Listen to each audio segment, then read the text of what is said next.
안녕하세요. 군사돋보기입니다. 아무래도 최근 7월 19일 있었던 KF-21 번함의 전투기의 첫 시험 비행 성공이 앞으로 우리 방산무기의 개발에 있어 중요한 전환 지점이 될 것 같습니다. 특히 KF-21과 관련해 아주 기쁜 소식이 전해졌는데, 미국을 제외한 서방 세계의 강력한 군사 강국 중 하나인 영국이 KF-21 전투기 개발 사업에 긴밀히 협력하자며 먼저 손을 내밀었고, 우리 측에서는 1조 원대 규모로 영국의 차세대 자주포 사업에 대한 공동 개발을 제안했는데요. 우리나라의 신범철 국방부 차관은 앞으로 우리 한국의 방산무기를 개발함에 있어 영국과 한국 양국이 공동 참여하는 방안을 모색하기로 했다고 합니다. 여러분도 아시다시피 KF-21 보람의 전투기의 개발 사업에 있어 거의 유일한 흠은 아무 도움도 되지 않으면서 이익만 보려는 행동을 취하는 인도네시아였습니다. 인도네시아는 그동안 밀린 KF-21의 개발비 8조 8천억 원 중 20%의 분담금인 약 10억 불의 비용 납부를 계속 미루며 겉으로는 경제 사정이 어려워 분담금을 내지 못하고 있다, 분담금 중 일부를 현물로 납부할 수 있게 해달라는 요구를 하면서도 KF-21보다 훨씬 비싼 F-15EX 전투기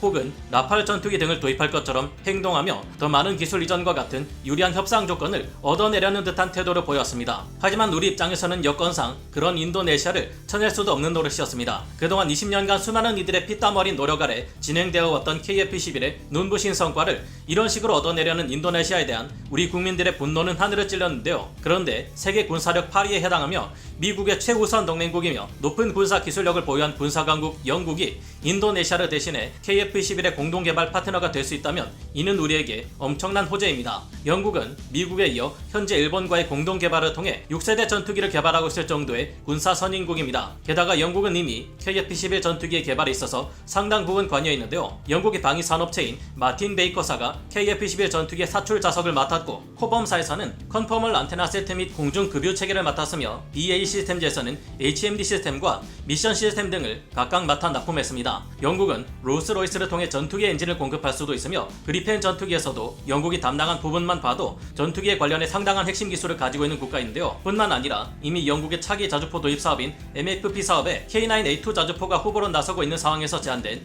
차세대 자주포 공동 개발이 이뤄진다면 한국이 하나 디펜스로서는 개발 비용의 부담을 크게 줄일 수 있는 것은 물론 규모의 경제를 통해 더욱 낮은 가격으로 더욱 높은 성능의 새로운 자주포를 만들어낼 수 있게 될 겁니다. 이를 통해 영국뿐만 아니라 국내 포병 전력을 더욱 강화시킬 수도 있게 될 것이 기대되는데요. 어떻게 이런 소식이 나왔으며 현장에서 자세히 어떤 이야기들이 오갔는지 알아보겠습니다. 전문가는 아니지만 해당 분야의 정보를 조사 정리했습니다. 본의 아니게 틀린 부분이 있을 수 있다는 점 양해해 주시면 감사하겠습니다. 현지 시각 7월 19일 우리 한국의 신범철 국방부 차관은 영국 판버로 국제 에어쇼 현장에서 제레미 퀸 영국 국방부 획득 차관과 양자 회담을 개최했는데요. 양국의 차관은 지난 6월 한영 정상회담을 계기로 체결된 보다 긴밀한 협력을 위한 양자 프레임워크를 더욱 구체화하기 위해 방산 및 국방과학 기술 분야에서 어떤 협력을 이어갈 것인지 논의했습니다. 이날 KF-21 전투기의 첫 시험 비행이 있었고, 조종을 담당한 안조년 서령의 인터뷰에 따르면 매우 안정적인 비행이 이뤄졌다고 하는데요. 영국이 적극적으로 나서 KF-21 전투기에 관련해 긴밀한 협력을 제안한 것은 첫 시험 비행을 통해 KF-21이 잘 개발되고 있다는 것을 전 세계에 알린 신호탄이기 때문이라 생각합니다.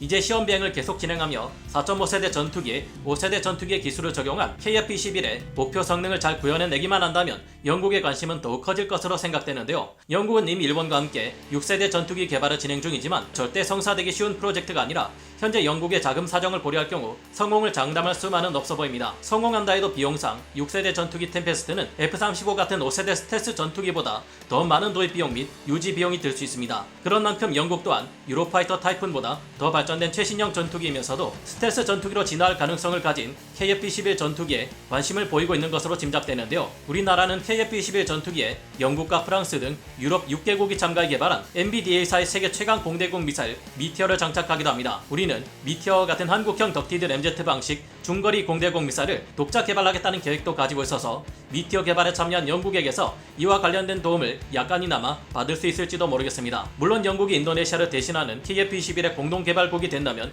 이것만큼 속 시원한 쾌거는 없을 겁니다. 하지만 KF-21의 공동 개발국으로 영국이 인도네시아를 대신한다는 계약이 진행된 것은 아니며 인도네시아처럼 50대의 KF-21을 도입하겠다는 의사를 밝힌 것도 아닙니다. 군사 전문가들은 한국과 영국이 전투기를 개발하는 데 있어 가장 막대한 비용이 드는 소프트웨어의 코딩 작업에 관한 협력을 진행할 수 있을 것으로 내다보고 있기도 한데요. 영국은 6세대 전투기인 템페스트를 일본과 함께 공동 개발하며 5년 안에 시제기를 내놓겠다 발표했고, 우리는 KF-21을 블록 1, 블록 2를 거쳐 블록 3에서 5.5세대 전투기에 준하는 수준으로 성장시킬 계획입니다. 유무인 복합 전투 체계를 KF-21 전투기와 무인 전투기들로 구현시킬 예정인데, 이는 영국 또한 도전하고 있는 6세대 전투기의 가장 대표적인 운용 개념 중 하나죠. 양국이 각자의 전투기와 유무인 복합 전투 체계를 개발하는 데 있어 여기에 필요한 소프트웨어 코딩을 함께 나눠 진행한다면 그 소모되는 비용을 크게 줄일 수 있을 것으로 군사 전문가들은 예상하고 있습니다. 이에 필요한 비용을 아낄 수 있다면 한국과 영국 모두 여유 자금을 전투기의 개량에 사용할 수 있고, 이는 블록 2, 블록 3로 개량하며 재설계 과정을 거쳐야 할 KF-21의 업그레이드 버전을 개발하는데 큰 도움이 될 수 있다는 추측인데요. 인도네시아가 여전히 KF-21 프로그램에서 이탈할 가능성이 있는 상황에서 우리로서는 반가운 제안입니다. 유로파이터 타이푼 때와 달리 각국의 협력이 잘 진행될 때 이야기이기는 하지만 말이죠. 하지만 영국이 KF-21 전투기에 관심을 보이며 협력하자는 제안을 내민 것은 큰 의미가 있으며, 영국이 보유한 항공기 관련 핵심 기술을 이전받게 될 경우 우리는 KF-21 전투기의 국산화율을 더욱 끌어올릴 수 있을 겁니다. 이 정도만 해도 한국에 KF-21의 개발비 분담금을 내지 않고 다른 국가의 전투기들과 저울질하고 있는 인도네시아에게는 상당한 주의를 끌 수 있었을 텐데요. 최근 인도네시아 언론에서는 이제까지와 달리 기사를 통해 KF-21 전투기의 성능을 극찬하는 행보를 보이기도 했습니다. KF-21 전투기가 잘 개발되기만 한다면 영국뿐만 아니라 다른 나라들에서도 관심을 가질 가능성은 크다고 생각되기에 인도네시아로 하여금 눈치를 보게 만들 수 있을 겁니다. 그런 만큼 남아있는 KF-21 전투기의 시험 비행과 무장 테스트 등의 개발 과정도 순탄하게 진행되기를 바라봅니다. KF-21뿐만 아니라 영국은 K9 자주포에도 관심을 드러냈습니다. 그러나 K9A2 자주포의 개발과 영국에 대한 수출 타진이 순탄한 것만은 아니었는데요. 공개된 K9A2 자주포는 여러분이 보신 것처럼 차대가 아닌 포탑에 포탄을 적재하는 방식을 취하고 있는데, 여기에는 나름의 이유가 있었습니다. 포탑을 XM2001 크루세이더나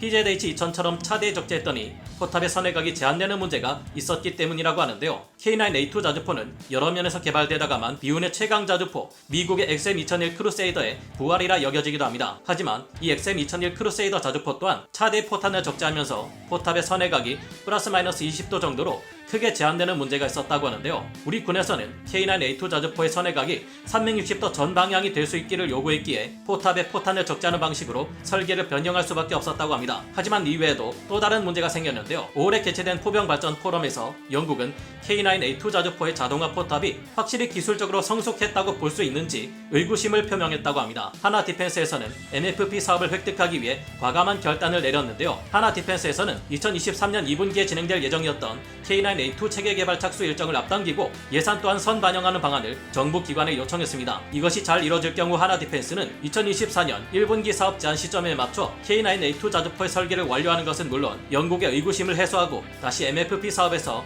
다른 후보들에 비해 유리한 입지를 다질 수 있게 될 것으로 전망되고 있습니다. 다행히 이번 양자 회담에서 제레미 킹 영국 국방부 획득 차관은 K9 자주포의 성능이 우수하다는 것을 이미 알고 있다는 긍정적인 의견을 밝혀 앞으로 영국의 차세대 자주포 116대 도입 사업인 MFP 사업에서 K9A2 자주포가 수출될 가능성에 기대를 걸어볼만 하게 만들었습니다. 이에 그치지 않고 우리나라는 1조 원대 규모로 영국의 차세대 자주포 사업에 대한 공동 개발을 제안했는데요. 이미 폴란드에 우리 방산무기 수출이 19조 원대의 대박을 낸 상황에서 영국마저 한국과의 군사 협력을 크게 늘린다면 앞으로 유럽 시장 진출에 있어 우리 방산무기 수출은 더욱 대박을 터뜨릴 수 있을 겁니다. K9A2 자주포가 영국에 수출될 경우 하나 디펜스는 다른 유럽 국가들은 물론 중동 지역 국가들에도 추가 수출을 기대할 수 있을 것으로 예상하고 있습니다. 뿐만 아니라 이미 유럽 지역 국가들에 수출된 270여 문의 K9 자주포들의 포탑을 자동화 포탑으로 교체, 성능 개량을 시도하는 8천억 원 규모의 새로운 사업까지 진행할 수 있을 것으로 내다보고 있는데요. K9A2의 RFP가 아직 나오지 않아 한 대당 가격이 어느 정도인지는 알 수 없지만 K9A1 자주포의 가격이